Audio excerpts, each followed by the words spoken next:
يا عباد الله، عليكم باتباع كتاب الله وسنة رسوله صلى الله عليه وسلم. بسم الله الرحمن الرحيم. أهل مصر أو أهل المغرب أو أهل مشرق،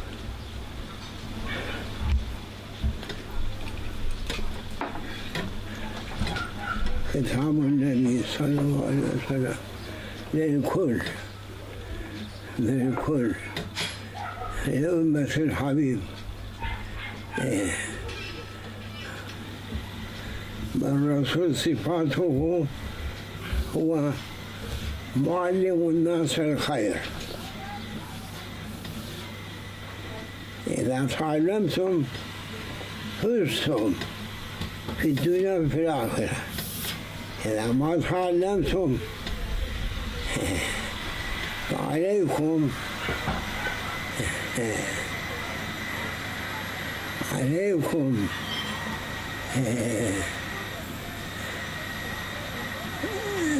في الدنيا وفي الآخرة مشاق الحياة. في الدنيا مشاق الحياة وفي الآخرة عذاب النار. هذا ما يقول أهل الحقيقة، فنحن عبيد لله، ونقول أعوذ بالله من الشيطان الرجيم. أيها الله، أكبر نصيحة للمسلمين يقول الله عز وجل: فاستعيذ بالله من الشيطان الرجيم. إذ ناس الآن ما يسمعوا كلام الله ولا كلام رسوله عليه الصلاة والسلام، وهم يتبعون أهواءهم حيث يسوقهم إلى المهالك في الدنيا وفي الآخرة. ويقول النبي عليه الصلاة والسلام: بسم الله الرحمن الرحيم. أيها الناس، معنا إذا رأيتم شح مطاع هوى متبع، فإجاب كل ذي رأي برأيه، فعليكم بخويصة نفسك.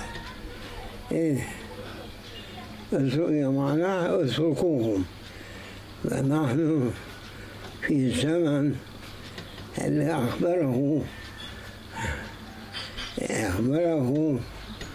مخبر صادق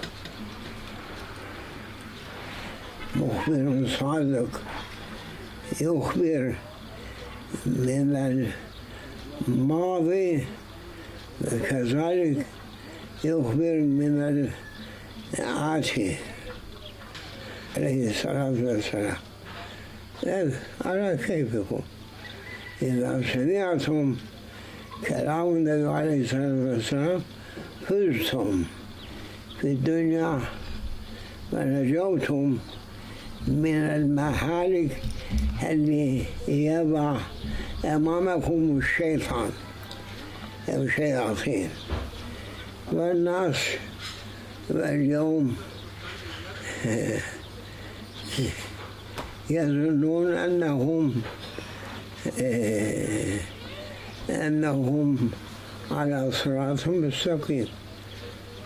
حاشا، كلا، هم مش على طريق المستقيم.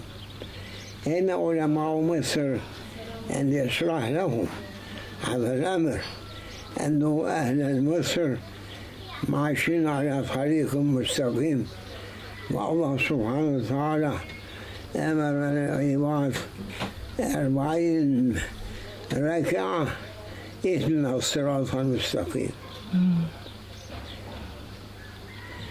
هذا الصراط المستقيم ديمقراطي برلمان وانتخابات وأن يعجب كل إنسان برأيه. هذا هو اللي وصى الرسول وصاه الرسول صلى الله عليه وسلم بأمر ربه جل وعلا 40 مرة كل يوم الله عز وجل يأمر عباده أن يسألوا اهدنا الصراط المستقيم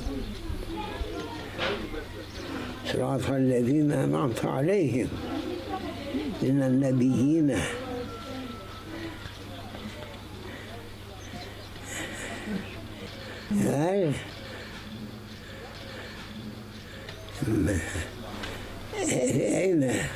أين هذا يا علماء الشام؟ اترك عامة الناس، لكن أنتم يا أهل العلماء كيف بدكم تجيبوا يوم القيامة أمام الله عز وجل؟ يا عبادي كيف فهمتم؟ أرسلت عندكم رسولا صلى الله عليه وسلم أن يشير عليكم تعليق الحق كل يوم عند سورة الفاتحة.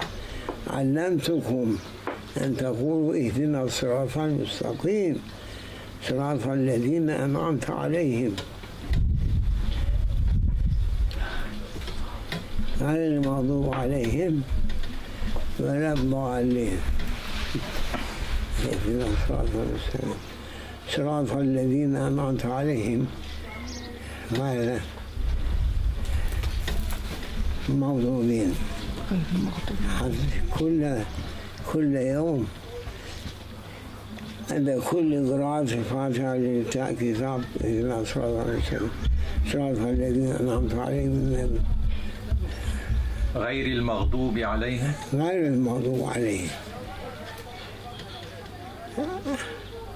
ولا الضالين. الناس أصبح 3 صنف متبعون أنبياء الله ومن يتبعونهم، وثاني الضالين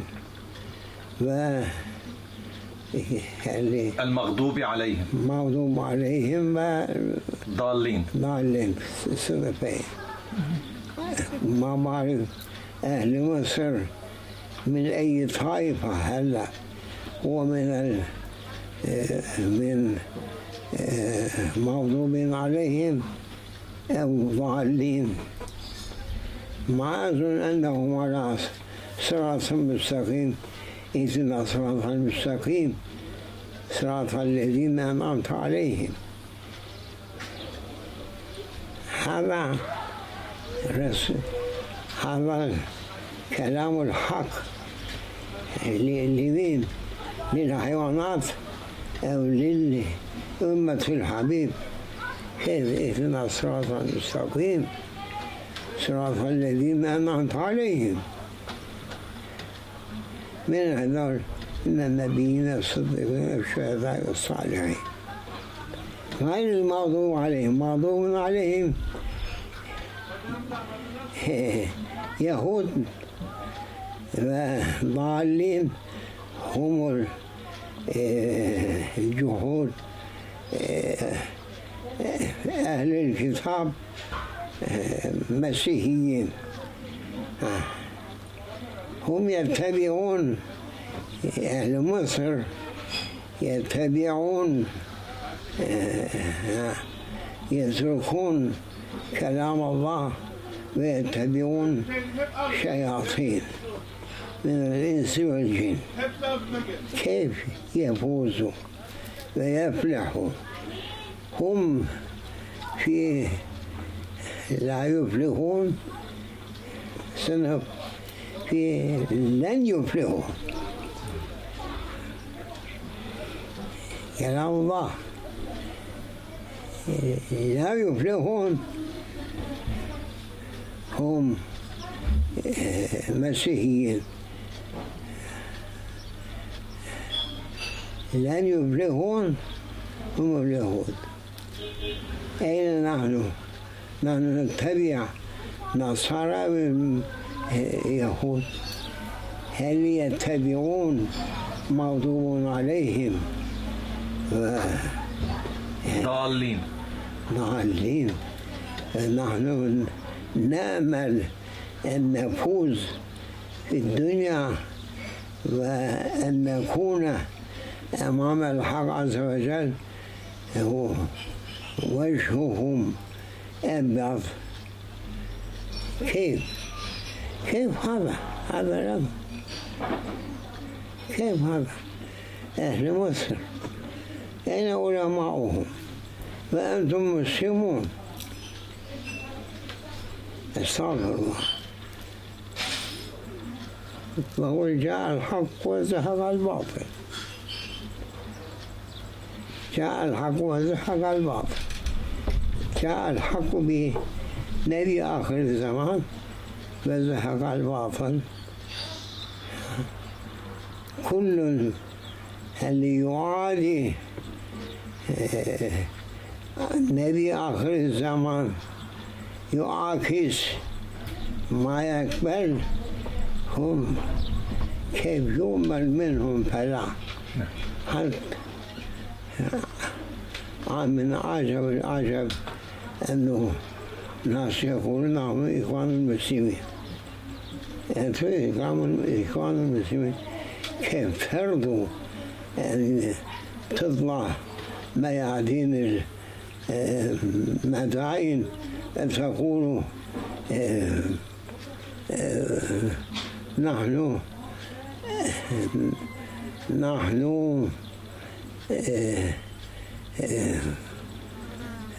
أحسن أن نكون قائدا لكم. أحق. كيف تدعون هذا؟ ديمقراطي، برلمان، انتخابات، هذا ليس في دين الإسلام. كيف يقول نحن إخوان المسلمين؟ هذول كيف يقولون نحن سلفيين؟ عامة الناس كيف يقولون نحن مسلمون؟ أعزنا الله. أيها الناس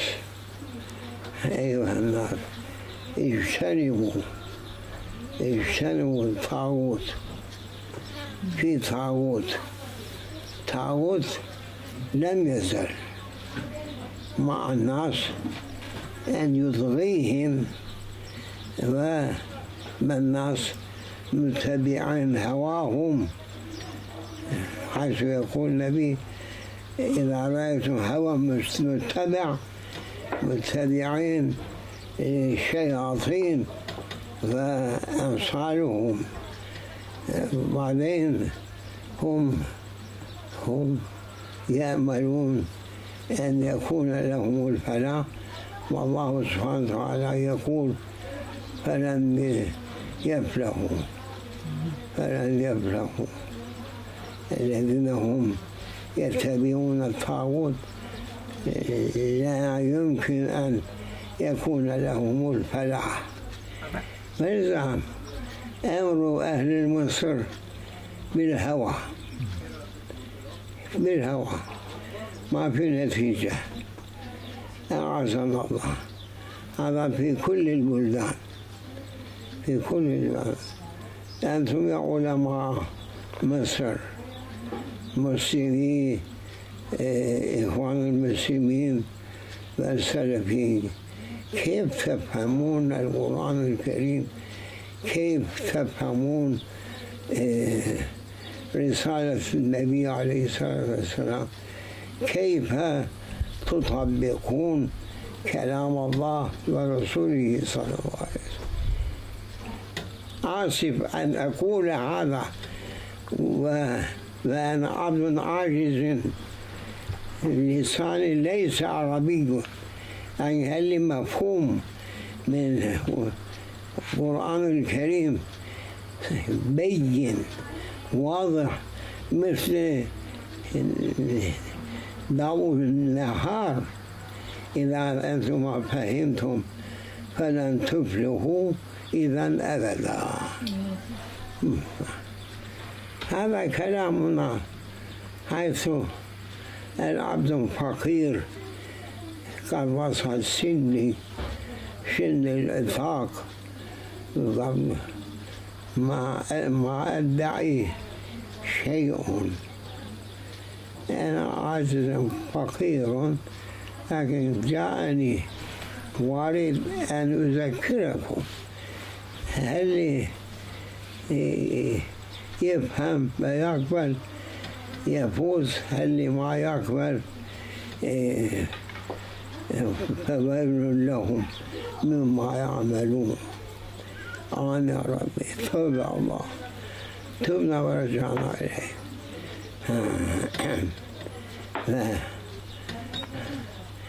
كل القرآن الكريم يشير على الأمم السالفة أنهم كلهم عندهم ملوك وسلاطين، ما عندهم هزلة الديمقراطية.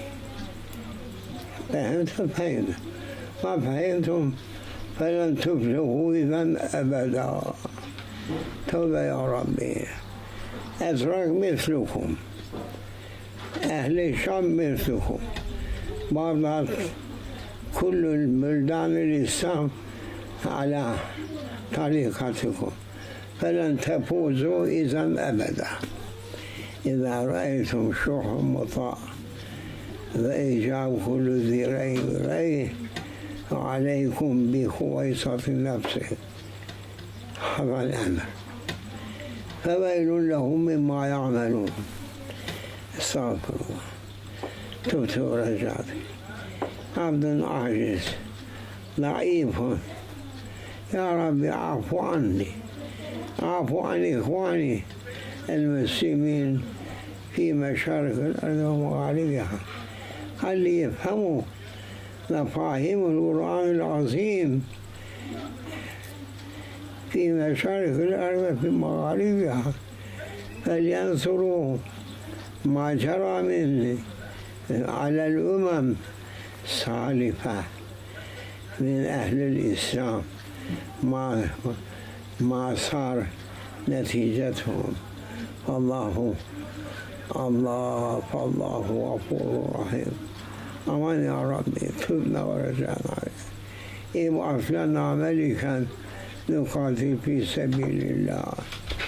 إذ قال طائفة من بني إسرائيل لنبي له وابعث لنا ملكا، ما قالوا له ابعث لنا برلمان جمهور رئيس.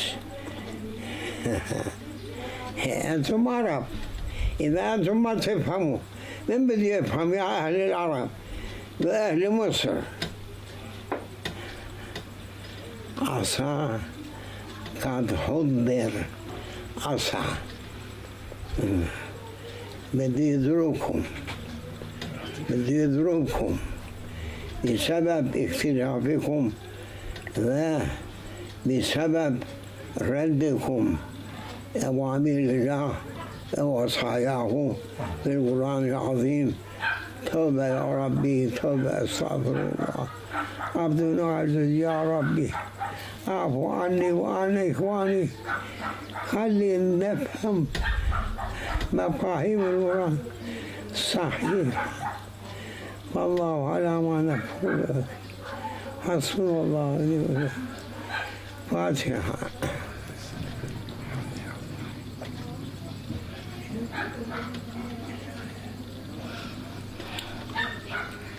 آمين.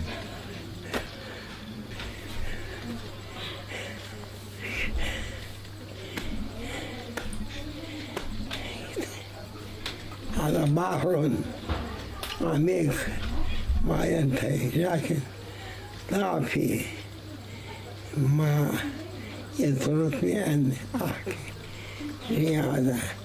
الله يعفو عني وعنكم يا إخواني. استغفر الله لي ولكم فيا فوز المستغفرين. آمين. فاتحة.